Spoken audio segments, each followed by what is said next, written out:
ओ खाला खाला खाला खाला या समधी मटर पनीर खाला खाला खाला खाला ये समधी मटर पनीर खाला खाला खाला खाला खाला या समधी मटर पनीर खाला खाला खाला ये समधी मटर पनीर खाला तोरे बहिनी के खाती हमर भैया पीरी हमर फुप्पा पीरी अटीदार पटीदार न तो दारो पीरी खाला खाला खाला खाला ये समधी पूरी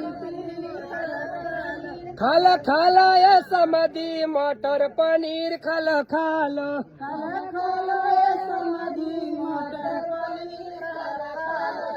या बबलू के बहिनी के खाती हमर फुप्पा पीरी हमर भैया पीरी अटीदार पटीदारी कर सो पीरी खाला खाला